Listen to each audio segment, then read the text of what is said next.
My wife declared, "You're going to be the free photographer for my sister's wedding.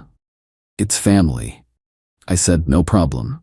Then I showed up without batteries in my camera and just ate the buffet food. When the bride asked for the photos the next day, my wife realized what I had done. Original post mail. I'm a professional photographer. I don't mean I have a nice Instagram and a ring light. I mean I have business insurance, a dedicated studio space, and gear that costs more than my first 3 cars combined. I shoot high-end commercial work and select weddings. My rate for a wedding starts at a very firm, very non-negotiable $4,000. And that's for the basic package. My wife, 30 female, knows this. She knows the hours I spend editing until my eyes feel like they're bleeding. She knows the back pain. She knows the stress of managing bridezillas who think the sun should change its position in the sky just for them. But my wife comes from a family where boundaries is a dirty word and no is just a suggestion. Her younger sister, my sister-in-law, Sail, got engaged about a year ago. She is the definition of the golden child. She's never heard the word budget in her life, mostly because my father-in-law, Phil, and mother-in-law have spent her entire existence smoothing the road in front of her with cash. The trouble started during a family dinner a few months ago. We were at her parents' house eating pot roast that was dry enough to choke a camel. The Sail clinked her glass with a fork. "Great news," she announced, flashing her ring. "We found the venue. It's that vineyard out in the valley. The one with the weeping willows. That place is $6,000 just to unlock the doors," I commented, taking a sip of water. "It's perfect," my Mael gushed, "and we're going to save so much money on the other vendors to make it work." She turned her gaze toward me. It was a shark-like gaze, predatory. "We have the photographer sorted out already," I continued chewing. "I assumed they hired someone cheap." "You," my wife said, squeezing my hand, "you're going to do it, as our wedding gift to them." I stopped chewing. I swallowed the dry beef with difficulty. "Excuse me? It's perfect." The Sil squealed. "I want that look you did for the magazine cover last month. Mood lighting, editorial. I sent you a Pinterest board with like 300 ideas." I pulled my hand away from my wife. "I don't work for free," I said. My voice was calm, but the temperature in the room dropped about 10 degrees. "My gear wears out, my time is valuable, and frankly, I want to be a guest. I want to drink champagne and dance with my wife, not carry 40 pounds of glass on my back for 12 hours. "It's family," my Phil grunted. "You don't charge family, that's tacky." "What's tacky," I countered, "is volunteering my professional services without asking me. That's $5,000 of labor you're giving away." "Oh my God," the CL started to tear up. The lip wobbled. "He doesn't want to do it. He hates me." "I don't hate you," I said. "I hate working for free." My wife stood up. "Kitchen. Now." We went into the kitchen. She closed the door and turned on me with a face I barely recognized. It wasn't disappointment. It was pure, unadulterated entitlement. "You are going to do this," she hissed. "You are embarrassing me. My parents do everything for us." Narrator's note, they bought us a microwave 3 years ago. That's it.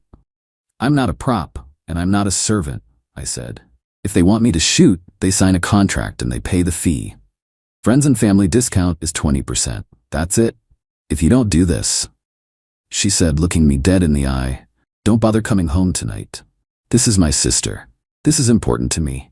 If you love me, you will do this. Just take the damn pictures. Stop being so selfish." I looked at her, really looked at her. I saw the ultimatum. I saw that my value to her was conditional on my utility to her family. She was willing to leverage our marriage to save her daddy a few grand. That was the moment the switch flipped.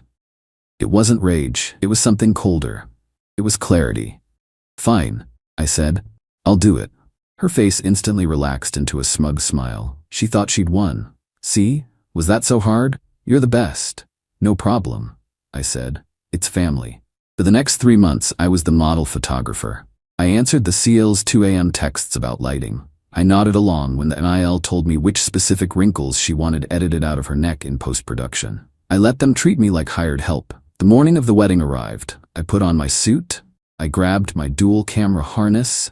I packed my 2 main bodies, top-of-the-line, full-frame mirrorless beasts. I grabbed my holy trinity of lenses. I looked the part. I left my memory cards in a neat stack on my desk. I left every single battery in the charger on the nightstand. I arrived at the venue. The SIL was already screaming at a bridesmaid because the sash on her dress was the wrong shade of blush. "You're here." She snapped at me. "Okay, get to work. I want candid shots of us getting ready. Make me look skinny." "You got it," I said.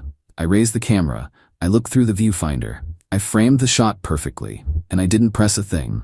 Even if I had, the shutter wouldn't have fired. It was a dead brick of magnesium alloy in my hands. For the next 10 hours, I put on the performance of a lifetime. I crouched in the bushes. I climbed on chairs to get the angle. I directed people. Chin down, turn to the left, beautiful. I held the camera up, adjusted the focus ring manually so it looked like I was working, and nodded approvingly at the back of the camera as if checking the LCD screen. During the ceremony, I was front and center. I walked backward down the aisle. I got right in the officiant's face. I captured the kiss, the tears, the exit. During the reception, they sat me at the vendor table, not with the family, with the DJ and the caterers. My wife was at the head table, laughing, not even looking at me. "Rough gig?" the DJ asked me, shoveling pasta into his mouth. "You have no idea," I said.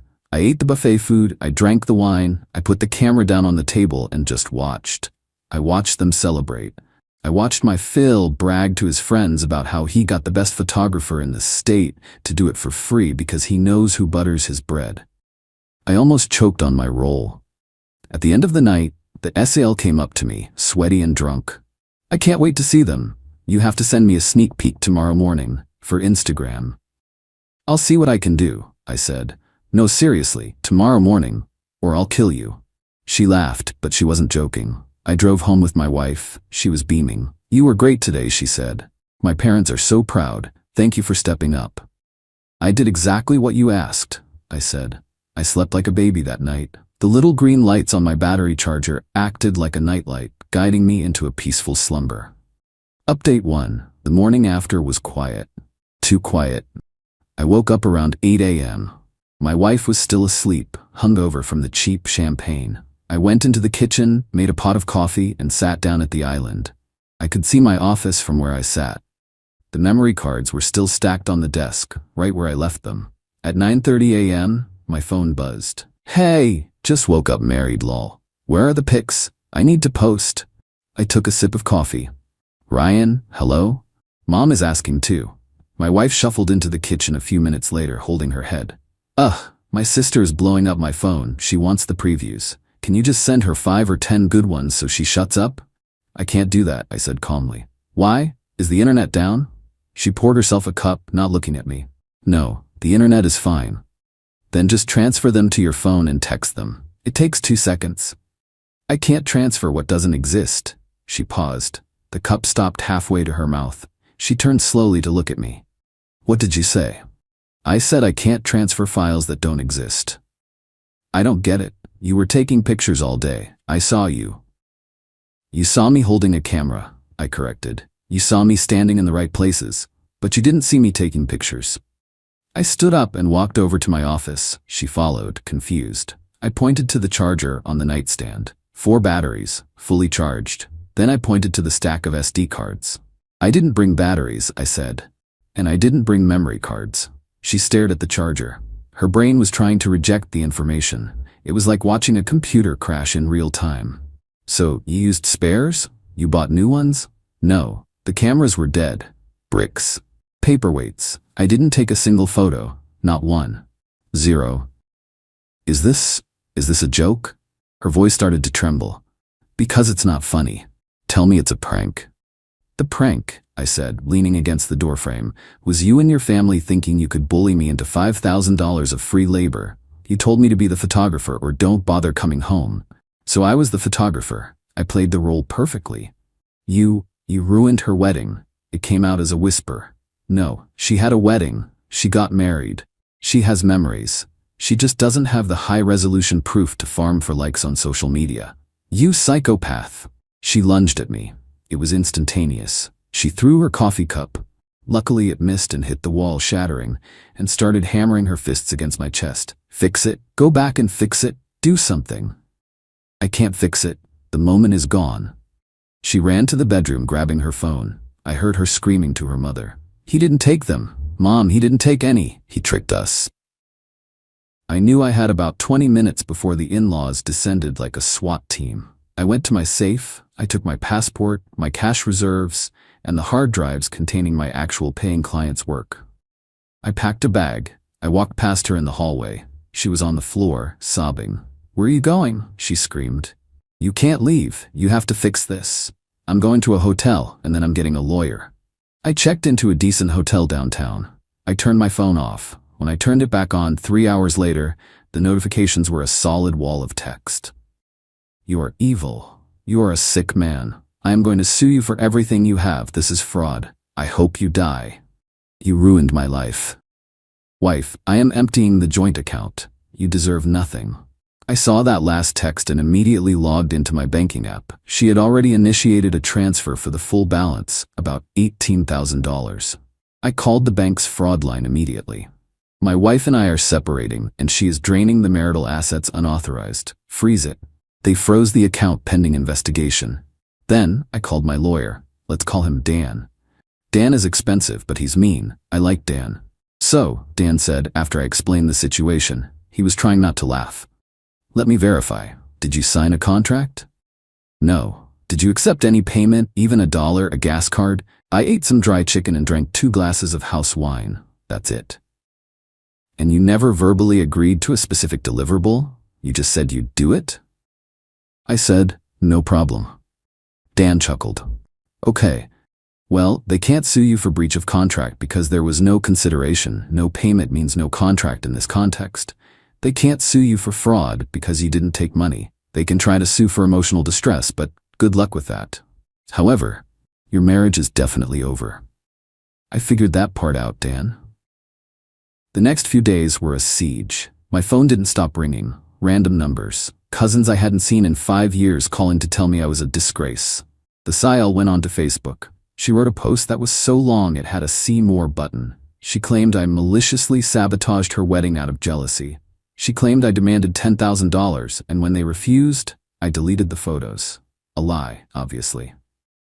She tagged my photography business page. Within an hour, I had 21-star reviews on Google. "Unprofessional scumbag, ruined a bride's day. Do not trust this man." This was the escalation I was waiting for. They wanted to play with my livelihood? Okay. I went to my business page. I posted a public statement regarding the recent influx of reviews from the last name family and friends. I was never hired to shoot this wedding. I was a guest. The family demanded I work for free after I declined. When threatened with an ultimatum by my spouse, I attended the wedding.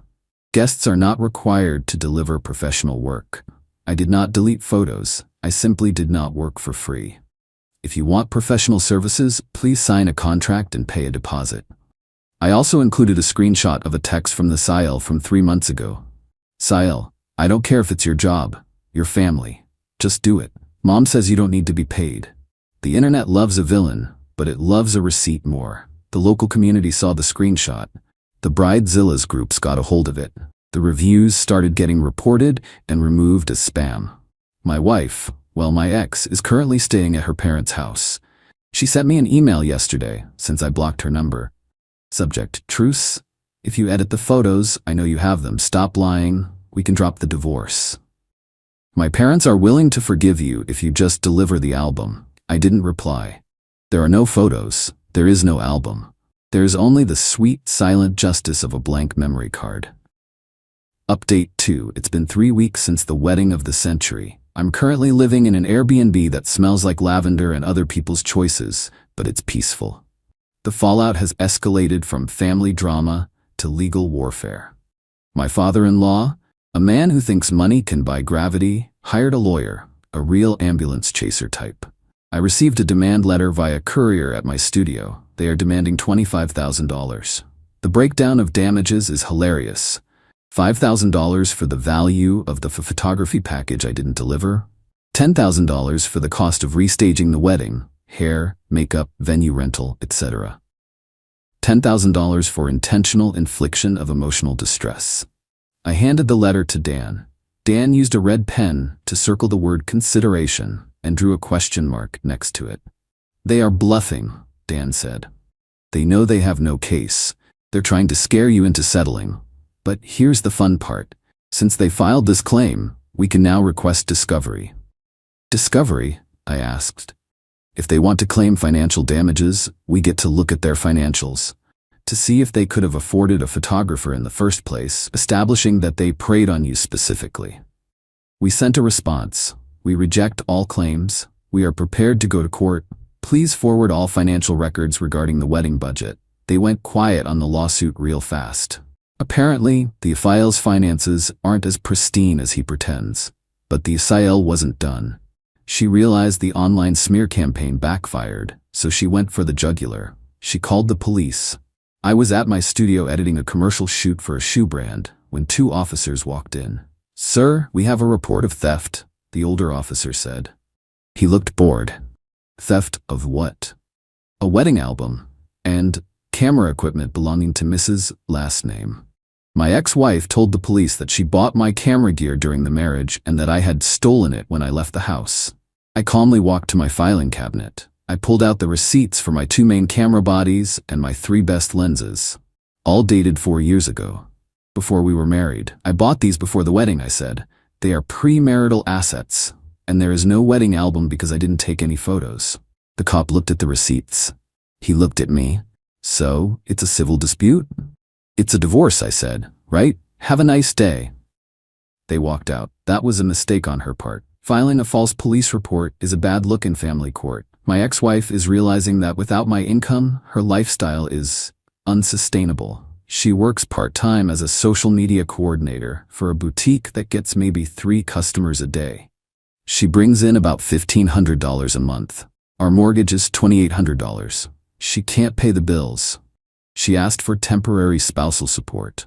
My lawyer argued that since she's staying with her parents and I am paying the mortgage on the house I can't live in, she doesn't need support. The judge agreed.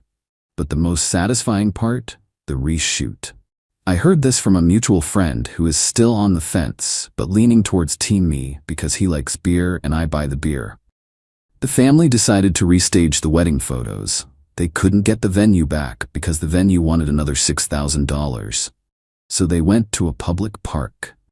They dragged the groom, the bridesmaids, and the groomsmen out on a Sunday. But they still didn't want to pay full price. They hired a student photographer from the local community college. Poor kid. They paid him $300. It rained. Not a romantic drizzle. A mud-creating, hair-ruining downpour. The Aphael had a meltdown in the park gazebo. The groom, who is usually a quiet guy, apparently snapped. He was heard shouting, "I told you to just pay him. I told you this would happen." He took his tuxedo jacket off, threw it in a puddle, and got in his car. He left the bride at the park. The photos, which the student posted on his portfolio, are tragic. The lighting is flat. The bride looks like a drowned rat in a designer dress. The groom looks like he's contemplating a life of crime just to escape.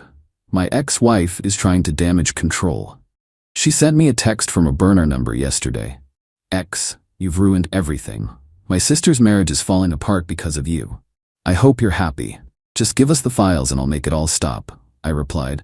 "I can't give you what doesn't exist. And her marriage is falling apart because she married a guy she doesn't respect into a family that values appearances over people." Sound familiar? Then I blocked the number. I'm currently looking for a permanent apartment. I've started dating again, casually. It's nice. I went out with a girl last night who asked what I did. When I told her I was a photographer, she asked if I had a portfolio. I showed her. She didn't ask for free photos. She offered to pay for her half of dinner. I think I'm gonna be okay. Update 3. It's been 6 months. The divorce is final. The legal battle was less of a war and more of a slow suffocation of their entitlement. My ex-wife tried to claim half the value of my business. Since I built the client list during the marriage, she argued she was entitled to a share of future earnings. Dan, my shark of a lawyer, pulled a masterstroke. He deposed the Aphael. He got her on record admitting that she and the family demanded free services. He used the text messages. He painted a picture of a family that viewed my business not as an asset to be nurtured, but as a cow to be milked dry. The judge, a man who clearly had his own in-law issues, was not sympathetic to her. The ruling, I keep 100% of my business and equipment. We sell the house. Proceeds are split 50-50 after I get reimbursed for the mortgage payments I made while I wasn't living there. No alimony. She is young, able-bodied, and has a degree. She can work. The house sold last week. The market is hot, so we made a decent profit. I took my half and put a down payment on a condo in the city. It has exposed brick and great light, a photographer's dream. The aftermath for them. My ex-wife had to move out of the marital home, obviously. She couldn't afford an apartment in the trendy district she loves. She's living in a basement suite in a suburb 40 minutes away. She had to sell her luxury SUV, which was in my name, lease transfer denied, and is driving a 10-year-old Honda. I heard she's telling people I financially abused her. Nobody believes her. The receipts are too public. The sale? Oh, this is the cherry on top. The groom, let's call him Dave, filed for annulment. Not divorce, annulment. He cited fraud regarding her finances. Apparently she had $40 in credit card debt she hid from him, and irreconcilable differences. He moved out 3 months after the wedding. The seal is back with mommy and daddy. She tried to pivot to being a wedding influencer on TikTok, posting videos about her wedding disaster. It backfired. People in the comments ripped her apart. So you tried to exploit family labor and found out? The photographer is a hero. Imagine losing your husband because you wanted free pics. She deleted her account. My former Mael and Fel are miserable. They lost face in their community. The free photographer story got around the country club. They are now the people who are too cheap to pay vendors. They weren't invited to the summer gala this year. As for me, my business is booming. Ironically, the assertive photographer who takes no BS brand is very appealing to a certain type of high-end client. I raised my rates to $6,000. I'm sitting in my new living room. I have a glass of good bourbon. My camera is on the table, batteries fully charged, memory cards formatted and ready. I learned a valuable lesson. Family is not a magic word that grants access to my labor. No is a complete sentence. And sometimes the most powerful photo you can take is the one you don't take at all. I'm free. And the view from here is perfect.